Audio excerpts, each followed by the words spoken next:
Look who we're with. It's Ken Brock, everybody. What's going on? Not much. Okay, so great. So this is the 18th annual legacy party here at Los Alamitos. I mean, this is your first time, right? No. I came to several others. I retired in 2006. Okay. Well, we're going to go through that real quick. So let's do a quick recap. So where did you grow up? In the National Park Service. Yeah, okay. So another wise guy, folks. We moved every 3 or 4 years, or every 3 years. So what high school did you go to? Or you moved different high schools as well? No, the last high school was San Marin up in Novato, California. Okay. And then did you go to college or did you go right into the Army? About a year at Indian Valley. Okay. Junior college and then in the Army. Okay, and then when you joined the Army, where did you go for basic? Fort Knox, Kentucky. And where did you go to AIT? Fort Eustis, Virginia. Okay, and your MOS was what? 68 Fox. Foxtrot is the? Aircraft electrician, but now it's... Yeah, it's changed. Yeah. And then where did you go? Straight to Germany. Straight to Germany, and what units were you in Germany? 73rd Combat Intelligence Company.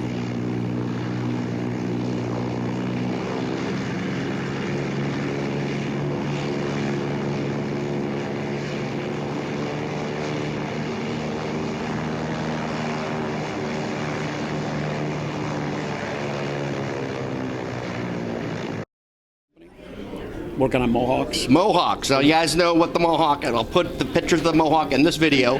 Now, you worked on this for how long? About 18 months and came back to Fort Stewart, Georgia.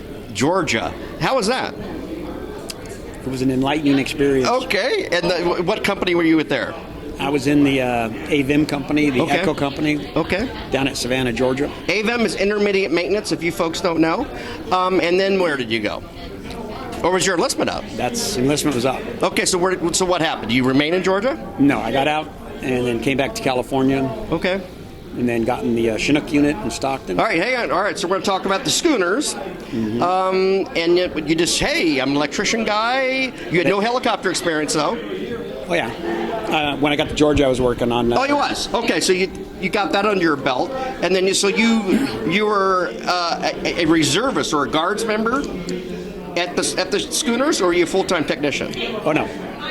Guard member. Guard member. Okay, and then how long were you at the schooners for? The Delta schooners, folks, is what they're, yeah. Yeah, which is now the 126. Yeah, it's changed. Everything's changed. But for a year. Okay. I was a 67 Tango. Tango is Blackhawks. No, I can't remember what it was. It was the Chinook. Whatever. They were cross-training me as an OJ team as a Chinook mechanic. Okay. And then I got a full-time job up at Mather working on... I don't know that. Working on what? Huey's, the medevac All right, unit. so he's at the 126th. Of course, that number's changed as well. Mm-hmm. And then you were up there, so you doing your full-time technician. So full-time technician doing electrical work. You're troubleshooting. You did that for how long? About a year, and then a job came open. I was a temp tech. Okay. Full-time job came open in down at Los Alamitos, and so I applied for that and got it. Okay, and that's working in Hangar 1, and right now yep. we're kind of getting an idea so that's 92, 93, when is that, 90? No. Roughly? No. 80. No, we're still in the 80s, folks. Still in the 80s. 80-something. 80-something, and then, okay, you did that for how long? For, I guess, 5 years. Wow. Okay, now we're getting close to around 92 now. Well, it was 5 years of that. Okay. And then I applied for flight school, got to flight school. All right, here we go now. Flight school, you're an enlisted, you apply to walk. You got to be at least, the cutoff age is 27, 28 years old, right? 27. And did you get a waiver, or you were right there? Right there. All right, so here's the good success story, folks. All right, so you go to Fort Rucker. Correct. For the flight school for the warrant officers.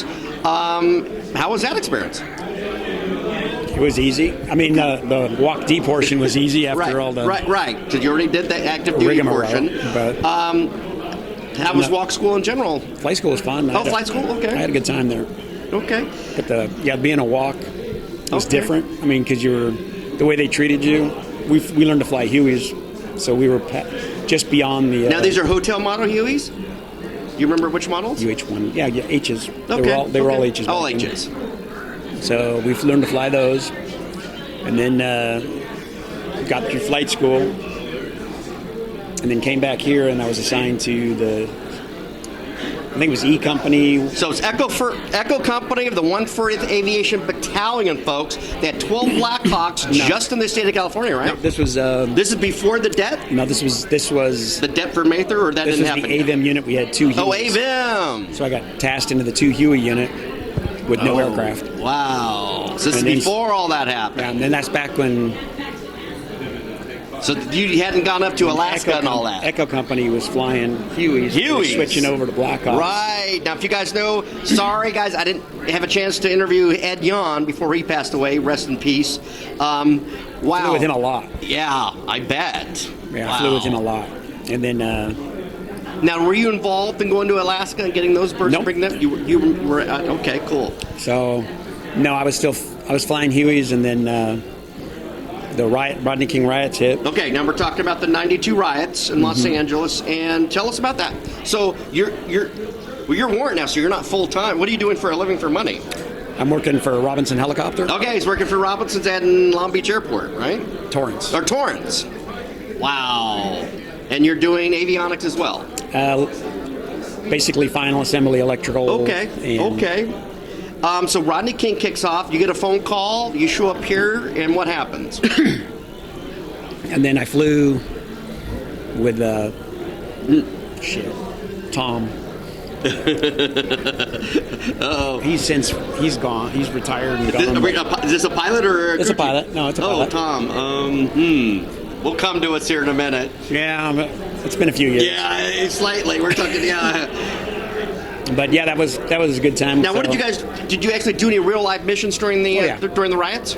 Oh yeah, we were Like inserting troops and stuff, or well, we were flying. or reconnaissance missions, or We were flying food and ammo up to the troops that were out in the field that Okay. didn't have any ammo, and they refused to. They were having issues. You guys with that. know that whole story. It was pretty big black eye for the California Army National Guard when that all went down. If you guys, quick recap, there was no ammunition at any of the local armories, so it was all stored at Camp Roberts, and they had to go to that I mean, we're right next to Seal Beach. You'd think they could have gone there, but this is just how it works. Different animal. Yeah. Total different animal.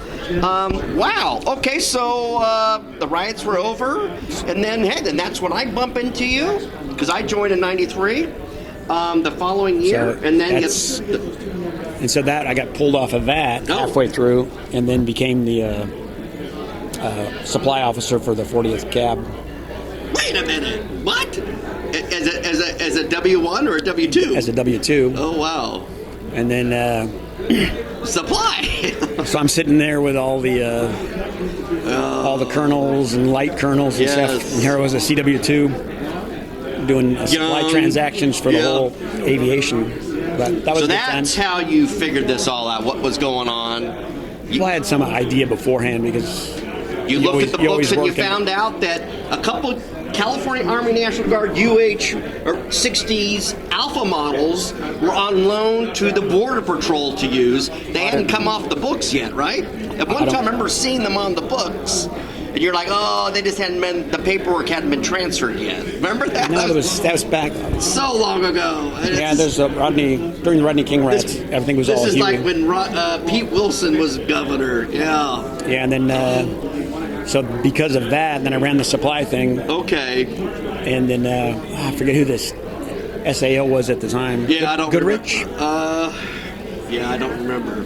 He was like the only CW5 in the state, right? No, Goodrich was he was a lieutenant colonel. Oh, okay. He might have been a full bird colonel. He was the PAO, and then he took over he was an aviator. Took over the. Tell you guys, time has gone by. Yeah, and then so at the end of that, the Army did an audit, and the aviation brigade or the cab was clean. Yeah. So he came to me and he goes, everybody else is getting their ass in a ringer, and he goes, you saved me. What do you want? Oh. And I go, I got to think about it. And he goes, whenever a warrant officer says that, that's got to be trouble.